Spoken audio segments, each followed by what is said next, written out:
when a murder is discovered. It was right on the sidewalk where the shooting had occurred, so the shot came across 3 lanes of traffic as the car was in motion. It doesn't just destroy one life. I couldn't understand why. Why would somebody do such a terrible thing? It tears communities apart. You can still speak to residents now, and they say they've never got over it or what happened to a young man in the midst of their little community here. It's up to the police to not only solve the mystery. That was our hope, that where we were going was going to provide us with a treasure chest of information. And track down the killer, but bring them to justice. The absence of a head or hands in an investigation like this can impede identification, but it certainly doesn't make it impossible.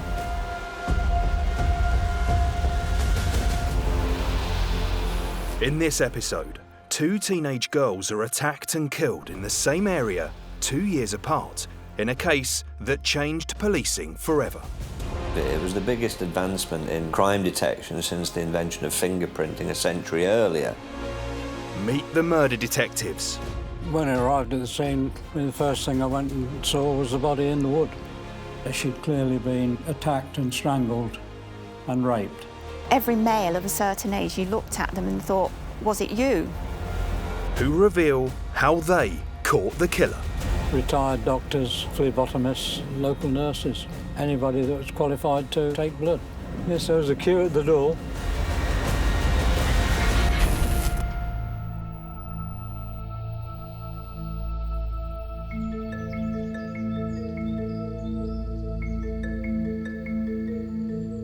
In the Leicestershire countryside lies the picturesque village of Narborough. On the 22nd of November 1983, police were called when a gruesome discovery was made. I became involved in the case on the Tuesday morning when I received a call to say that a body had been found on a footpath at Narborough. David Baker was made the senior investigating officer on the case. Well, they told me that an ambulance driver was on his way to work on his bike when he went down a footpath known as the Black Pad, and he'd seen a body in a copse by the side of the footpath. So I immediately notified forensic teams and other detectives and went to the scene. The previous night, a local 15-year-old Linda Mann had been reported missing by her parents. Journalist Alan Thompson followed the story. She'd been reported missing by her mum the morning after she'd been out all night. Her and Linda's sister had grown concerned because she hadn't come home and contacted the police pretty much straight away. Aware that Linda was still missing, it was important for David and the police to identify the girl who had been found as soon as possible. When I arrived at the scene, the first thing I went and saw was the body in the wood. This was an open area with a wooden gate, which was very dilapidated, and she'd been dragged through there and then down the wood. She'd clearly been attacked and strangled and raped. And that was evident from the scene. David quickly made the connection with the missing teenager. We immediately contacted the relatives, and an officer was stationed with them whilst we were making inquiries at the scene. The police weren't the only people to arrive at the footpath in Narborough. The commotion soon attracted a crowd. There was quite a lot of press around within a very short space of time, really. Mostly local at that stage, because a murder in itself in a county like Leicestershire was not hugely significant unless it had a particular element to it. Because obviously there was a lot of forensic stuff to be done, so we weren't allowed to be very close to it. We obviously did a forensic examination in the copse here, and then the body was removed to the mortuary for further examination. News of the shocking discovery soon spread to the whole village. I went to work and somebody said, have you heard the news about a young girl being found? And I said, no, where? And they said, on the black pad. And I said, oh, when was that? And they said, she was found this morning. And I said, oh God, we came by there last night. Well, obviously it was a dreadful shock. I know everybody says you don't expect it to happen in your area, but you just don't. Narborough in 1983 and Enderby and the smaller settlement of Littlethorpe, they were dormitory villages. A lot of people work in Leicester, travelled in, but it was communities remarkable for being unremarkable, as it were. Narborough was a lot different to now. There weren't so many houses, there weren't so many people. It was not exactly sleepy, but people mostly knew everybody. Around the early 80s, Leicestershire had a bit of a reputation for being a dumping ground for murder victims. So Leicestershire police had a lot on their hands.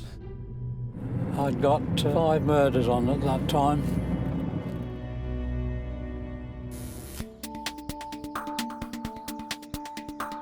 In the area where Linda had been found, David and the team wanted to make sure they could gather all the evidence they could find.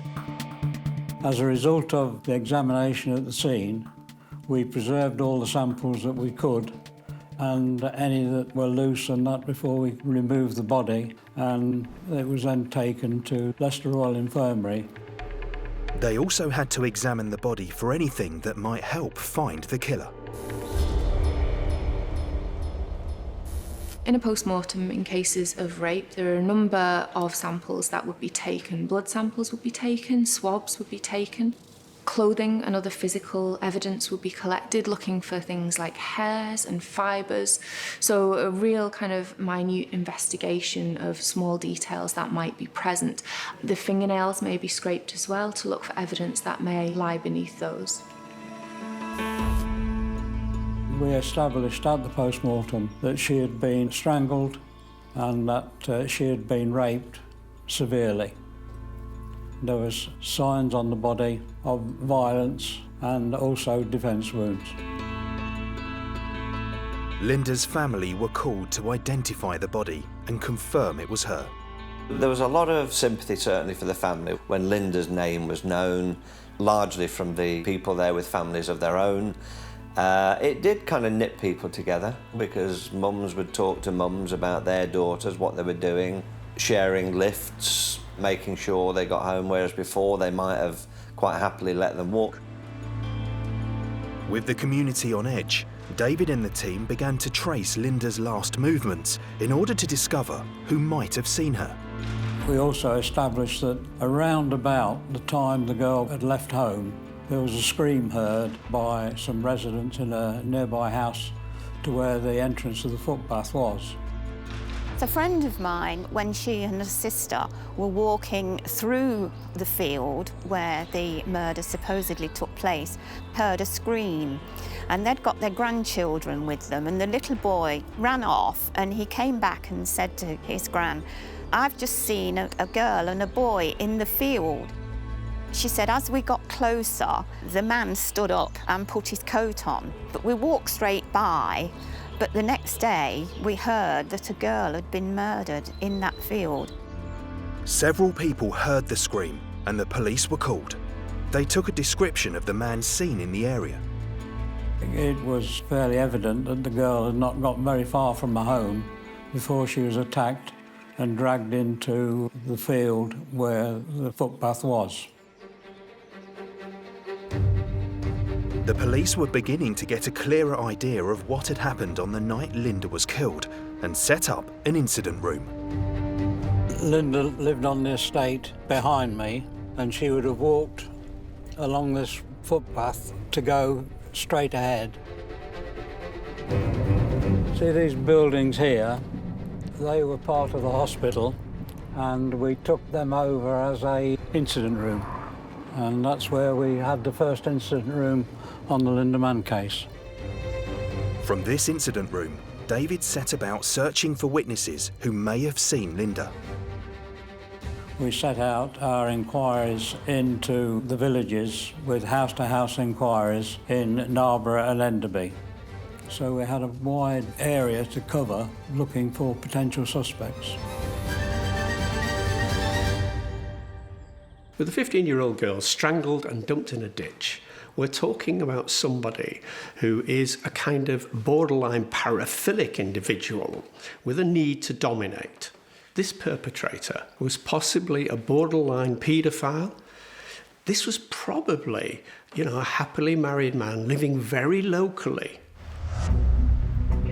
We brought officers into the area and they covered all of the houses in the villages of Enderby and Narborough. I mean, there was upwards of 50 or 60 officers initially, including the search team, who were, for the next 6 months, knocking on doors, interviewing suspects. Such a large police presence in the village again attracted a lot of attention. Well, obviously, it was a big story, it was a massive story, it was a front-page story. Our inquiries were quite disappointing because there was very little information came in about anybody seeing Linda after her leaving home. There was just this scream. So the information that we got in respect of Linda was very limited. With the police inquiry getting nowhere in the villages, the local people remained on edge, fearful of a killer in their midst. Every male of a certain age, you looked at them and thought, was it you?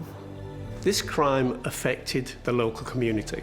As with many communities where these crimes take place, that people look to their own, and doors are closed, people are kept indoors. This was a small village. This was incredibly intense.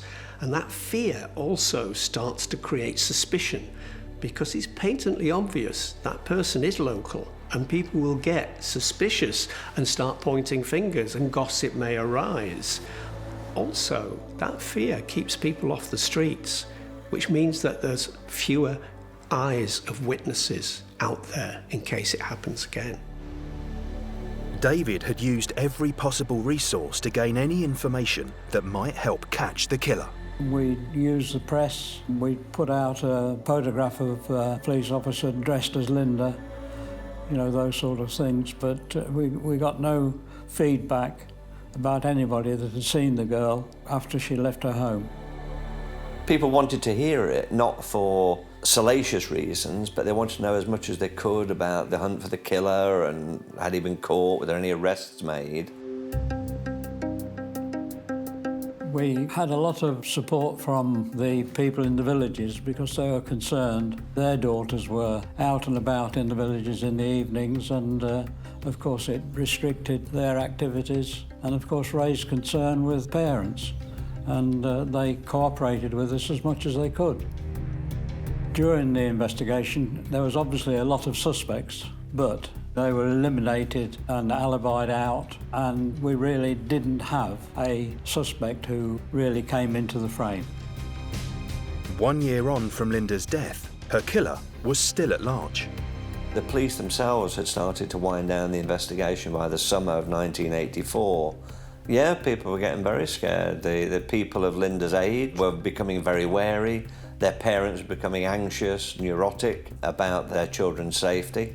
It was not a good atmosphere at all. It was, people were worried, very worried.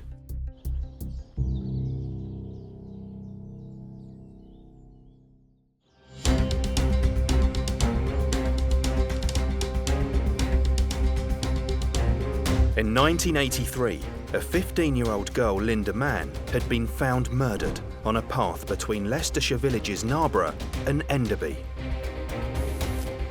Police had been unable to track down the killer.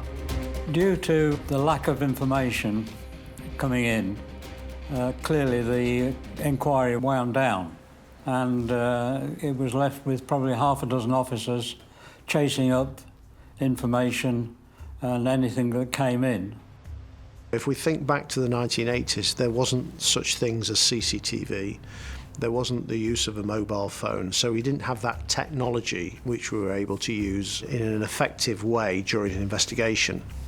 But also, communities were very different then. They weren't as transient as they perhaps are today. So that in itself would have created some community tension, because if somebody has been killed in their local area, then communities would think, well, actually the killer is within our population. We didn't always have it in our minds, but those of us with girls, daughters, we were always aware, and I think we did behave differently.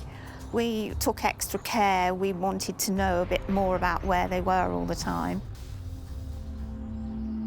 As the community began to relax, in the summer of 1986, another teenage girl was reported missing in the area.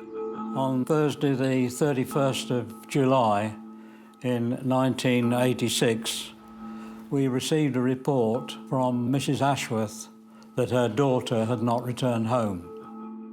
Dawn had failed to return to her home in Enderby, which, given Linda's murder 3 years earlier, just took things to a new level in terms of the concern that was in the community and the horror that grew. Head of CID David Baker and his team immediately began a search of the area. This is the entrance to £10 Lane, and this is where Dawn Ashworth was making her way back home, having visited a friend's house, which is on the opposite side of the main road. And of course, when she arrived there, they weren't in, and so she turned round and came back. We continued the search on the Friday, and on the Saturday, a dog handler was carrying out a further search near fields near to the motorway, and he came across a leather jacket, which was one of the parts of the clothing that Dawn was wearing when she left home. He then carried out a further search of the field and discovered the body in a hedgerow. Dawn's body was in the hedge in the centre there, covered with hay and stinging nettles. The hay had been mown, but was left lying on the field. When Dawn's body was found, there was an air of disbelief about the place, about the community, among the police themselves, thinking they'd got a double killer on the loose, unofficially speaking, of course, and it just blew everything up to a different level. Linda was killed in November, and it was the coldest night of the year, and there was no attempt made to conceal the body. Dawn, in comparison, it was in the height of summer, and there was a distinct attempt to conceal the body by covering it with grass and nettles and what have you. I couldn't believe it had happened again. People were obviously saying, well, is it the same man? There were so many questions and no answers because people didn't know.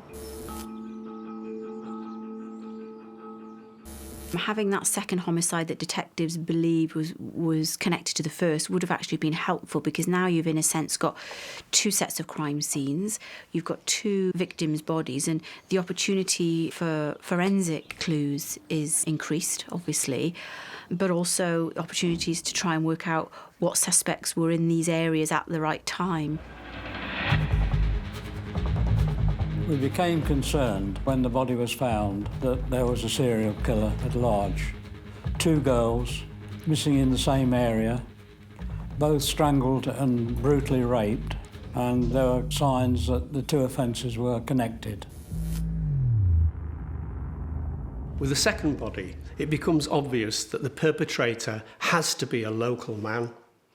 It has to be someone who knows the area, someone who knows where it's safe to run, where it's not safe to run, and someone who knows when they're basically being able to intimidate somebody who is also local and make sure they never tell the tale. Once we heard about the second murder, we did act differently because the police didn't seem to have any idea of who it could be. So everybody was looking at everybody, especially the males of a certain age, because that's who the police were pinning their hopes on. Police were searching the vicinity and had set up a mobile incident room near to Dawn's home. And one of the houses facing is where Dawn lived. Obviously the family no longer live there now, but that's where she started off her journey. And she would have walked down to the left, which we're going.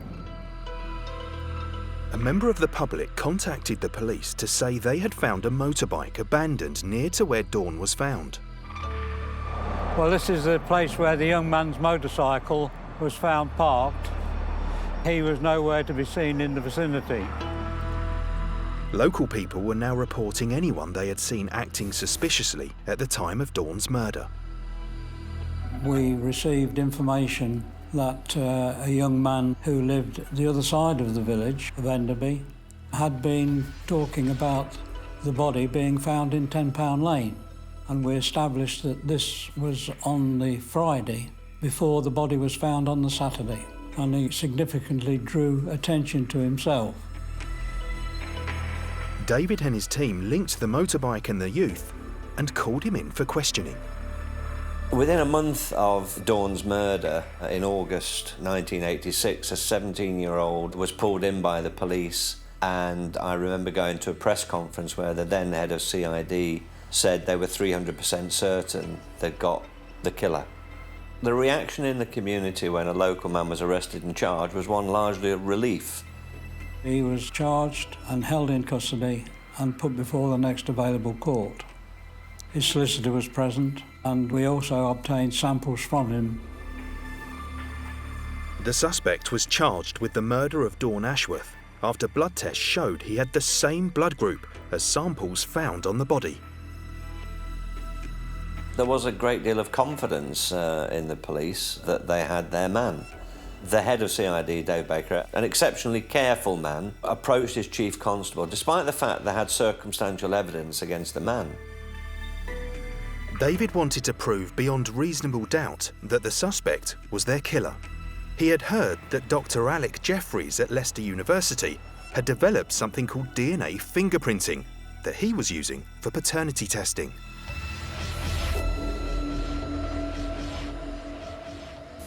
DNA profiling is commonly referred to as DNA fingerprinting because the characteristics that are assessed are thought to be unique, as in a fingerprint. I was aware of work done by Sir Alec Jeffrey in connection with DNA research, and it was a case of the blood group being down to the individual as opposed to a percentage of the population. David took the semen samples obtained from Linda and Dawn's bodies and established that both had the same DNA fingerprint present. This came back to me from Sir Alec, saying that one man was responsible for the murder of both girls. They then compared that to the DNA from the blood taken from their suspect. He was not a match.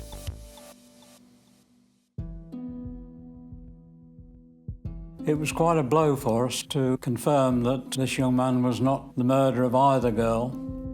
We're all subjected to stereotypes, and sometimes somebody looks like a suspect when they really have absolutely nothing to do with it. I suppose they do have stereotypes of how people should act as suspects, as witnesses, as victims, and sometimes if you don't fit neatly into that box, then it might ring alarm bells for detectives, and sometimes that alarm bell system works well, but at other times it can lead you down a path where you're actually accidentally implicating the wrong suspect. He was released from custody in November 1986. So he'd been in custody for 2 or 3 months, and although he'd made other admissions about other offences, these were not proceeded with in view of the time that he'd spent in custody.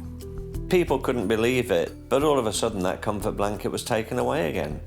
They thought the police had got the man who was responsible, and now all of a sudden they hadn't. Their prime suspect had been cleared by the groundbreaking technology they had hoped would prove him guilty. But David and the team were still convinced DNA fingerprinting could be used to catch the killer. Dave Baker, the head of CID, had a great belief and trust in Alec Jeffreys' technique and Alec Jeffreys as a man, decided that he needed to do a very extensive sampling of just over 4,500 men aged between 17 and 34 living in Enderby, Narborough and Littlethorpe to rule in or rule out those individuals. Leicestershire police were about to undertake something that had never been done before. DNA testing a whole community in the hope of catching a killer.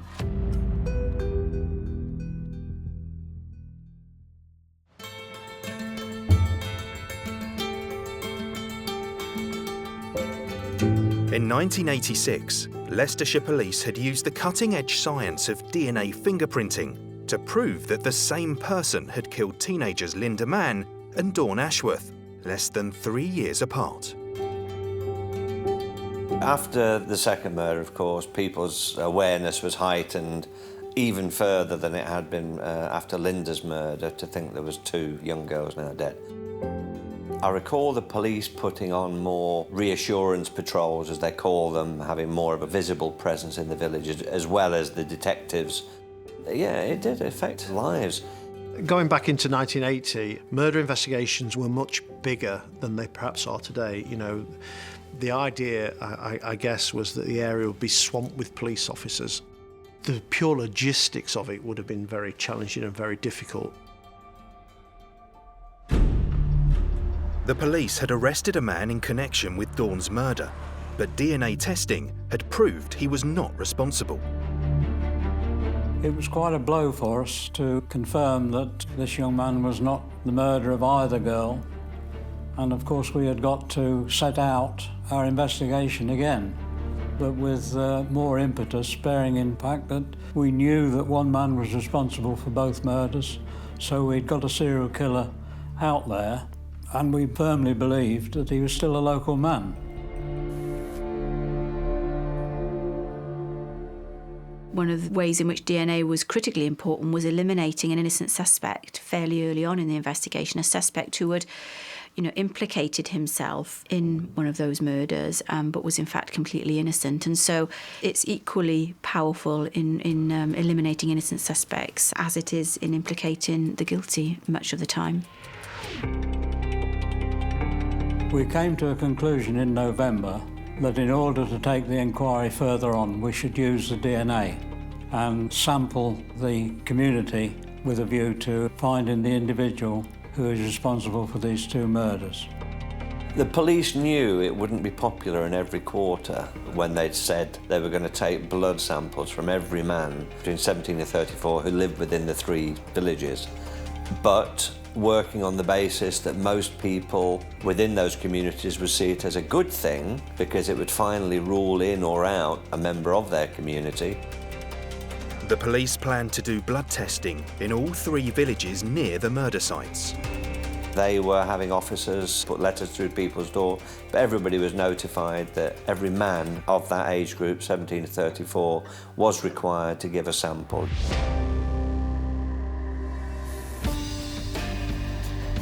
We sent out letters to various members of the public with a request that they attend the particular session and they bring with them a photograph or passport or driving licence. And of course it was a sample of blood then, not just a smear or a mouth swab. It was a full-blooded sample. It was purely voluntary, and of course the community realised the significance of what we were asking. This is the first instance where this mass profiling was actually implemented across a very large number of people. This would have taken a huge amount of time, not only to collect the samples themselves, but also to process the samples. Now, in order to facilitate the blood sampling, we set up centres in the villages of Narborough and Enderby. The blood testing centres were run by a local network of volunteers and were busy from the start. Retired doctors, phlebotomists, local nurses, anybody that was qualified to take blood. Yes, there was a queue at the door. I think by and large there was support for it. It's hard not to support something that may end up catching the killer of 2 teenage girls. Alongside the blood tests, detectives were continuing to carry out door-to-door inquiries. The police came round to interview our son, who was at school. They said if they needed, they would come back. They spoke to my husband, but he was outside of the age range that they were testing at the time, so he didn't have to give blood. Men from across the region were all called to the testing centres to have blood taken in the hope of finding a match with the DNA found on the two murdered girls. People were looking at their neighbours, people they might not have been entirely sure about, but innocent of everything but looking a bit strange. Yeah, there was a lot of unease, uncertainty, distrust, I think, growing, and sort of people wrapped their arms even more tightly around their children to stop them becoming the next victim. Yeah, it was not a good time. The tests revealed that anyone who was not the same blood group as the killer was immediately in the clear. If there was a match, the blood was sent for DNA analysis. Now, red blood cells themselves don't actually contain any DNA. The DNA itself is housed within the white blood cells. This DNA can actually be used as a reference sample compared to samples from other origins. So it could be a blood sample compared to a semen sample, for example. We got results back in about 3 to 4 weeks. At those days, it wasn't a fast service. With the male population of 3 villages to test, they kept the mobile units running for as long as it needed to get a result. All their eggs were in one basket with the area that they were testing, and they had to brace themselves for the fact that they may not find the killer. In fact, there was 4,582 samples taken they'd finished without the killer having been caught. We were consistent with the blood sampling right through until August of 1987. In one way, it's a very simple decision, isn't it? We're just going to take DNA off everybody. That's the answer, and then we'll identify who's done it, which sounds really simple, but so challenging, so very, very challenging. And it was a brave decision. I would imagine a lot of thought went into that decision, but ultimately, if every other line of inquiry had come up negative, that's all you're left with, so that's all you're going to be able to do. David and his team had been taking blood samples for 10 months. So far, all of the tests they had completed were negative. It was then in August that we had a breakthrough, and we realised that we'd got an individual who'd taken a blood sample for somebody else.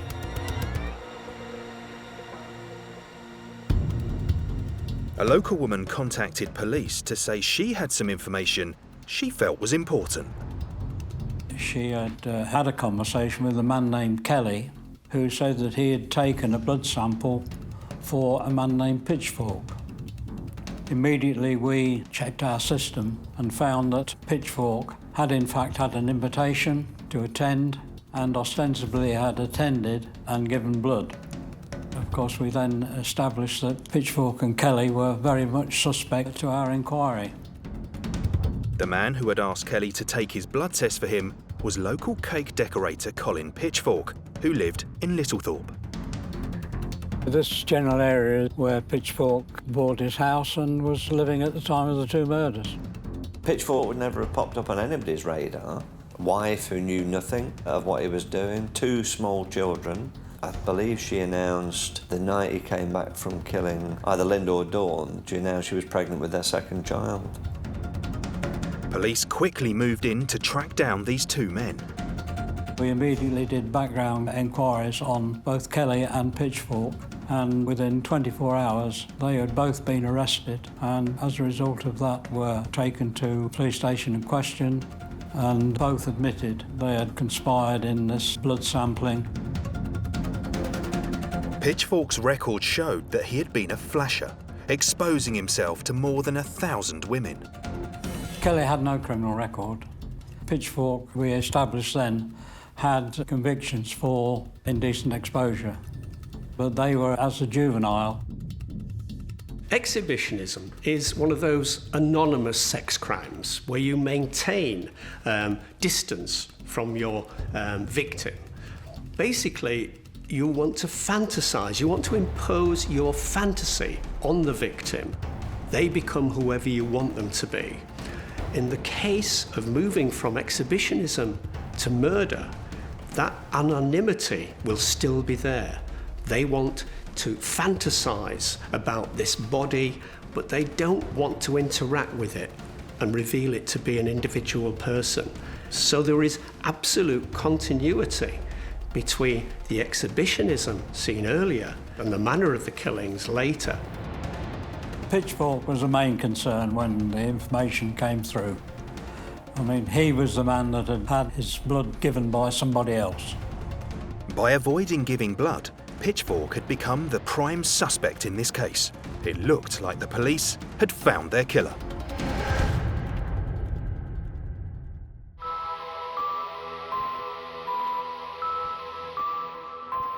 In order to track down the killer of two teenage girls, Linda Mann and Dawn Ashworth, police had been taking blood samples from most of the male population in the villages of Narborough, Littlethorpe and Enderby.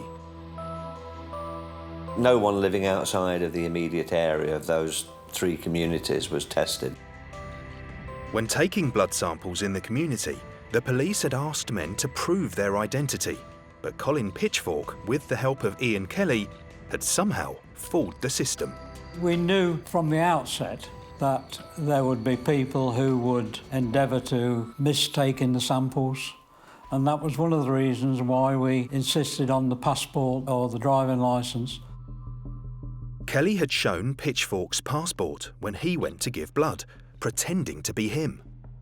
Kelly gave a sort of lame excuse for taking the passport because he suggested that Pitchfork had already given blood for somebody else who was frightened of the needle, and so Pitchfork asked him to give blood for him. But it was rather a lame excuse. After the men were arrested, police seized the passport and discovered Ian Kelly's photograph had been pasted over that of Colin Pitchfork. Pitchfork was questioned about the murders of both Linda Mann and Dawn Ashworth. The interviews with Pitchfork were conducted by experienced officers who went through his actions at the time of both murders. We didn't know Pitchfork had been arrested until the police were absolutely sure, and there was no doubt. Given that the DNA testing was a brand new system, never before tried in a court of law, they needed to be not 300 but 3,000% sure that they got the right man before they announced it. They were desperate to announce it, to show that their efforts had worked. In the interview room, Pitchfork admitted everything. At the time of the first murder of Linda Mann, it was on an evening when his wife had gone to a night school, and he decided to have a ride round in his car and see who he could see. Now, the only trouble was he'd got a young baby, and so he put the baby in the car seat and drove round. Because he was in the process of buying a house at Littlethorpe, he was in the Littlethorpe-Narborough area, and as he drove up the road, he saw Linda Mann walking in the same direction that he was going. So he went a little bit further up the road and parked his car at an offshoot of the hospital. He accosted Linda and dragged her into the area of the Black Path where he killed her.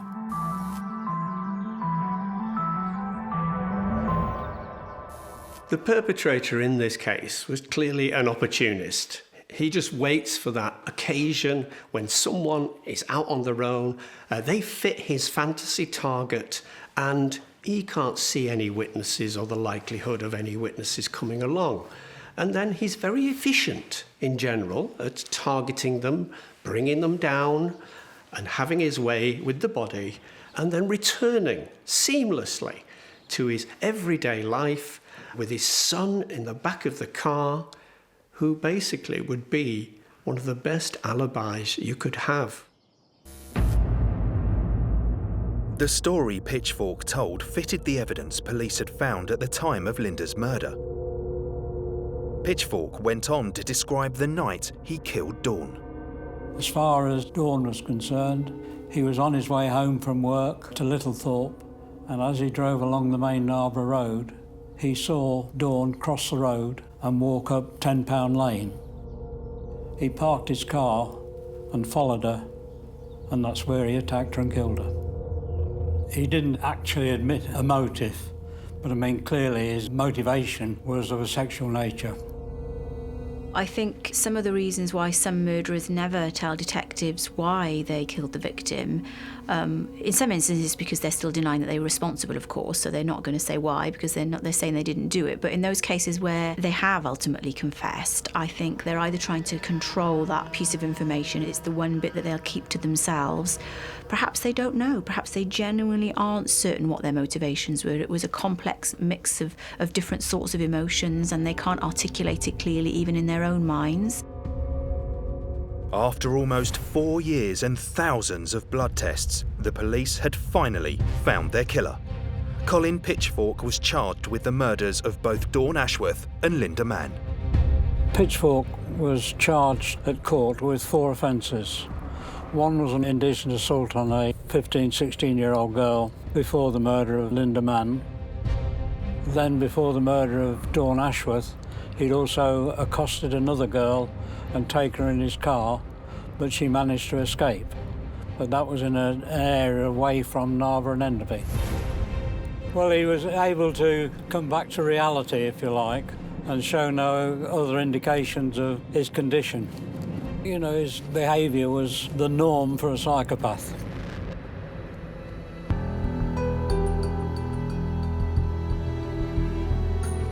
The man who had taken the blood test for Pitchfork, Ian Kelly, was charged with conspiracy to pervert the course of justice. Both men faced trial at Leicester Crown Court. The trial of Colin Pitchfork began in January 1988, and he admitted both murders, which at least spared the families hearing through the probably gruesome police evidence that there would be surrounding the discovery of their girls' bodies. The plea of Pitchfork was actually guilty, so the DNA evidence itself was never actually presented in court.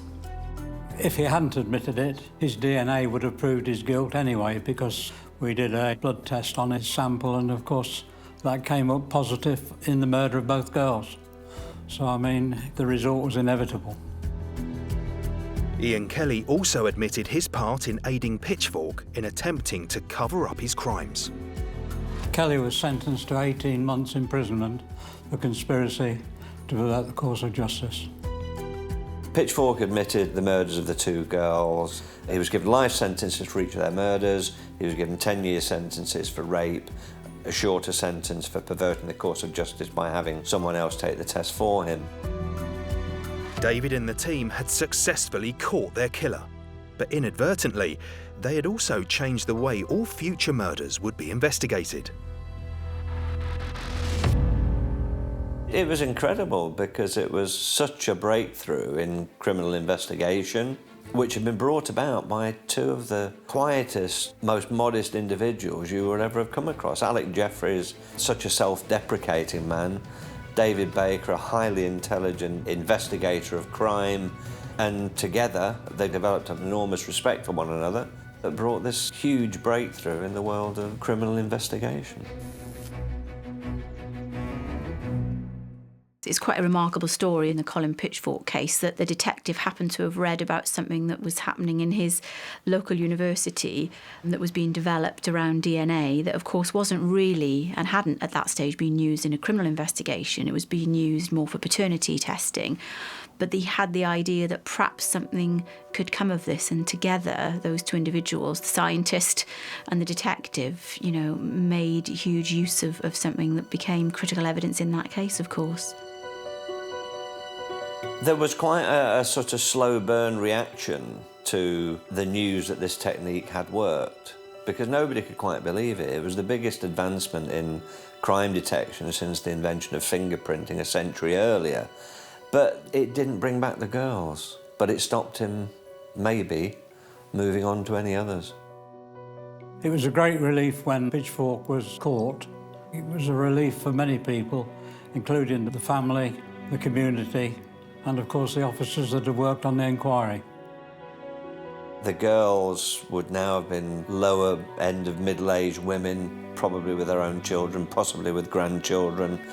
Everybody who was in that same age group, in that position, I'm not saying they'll think of them every day, but there will be times when they will cast their thoughts back. I don't think the community will ever forget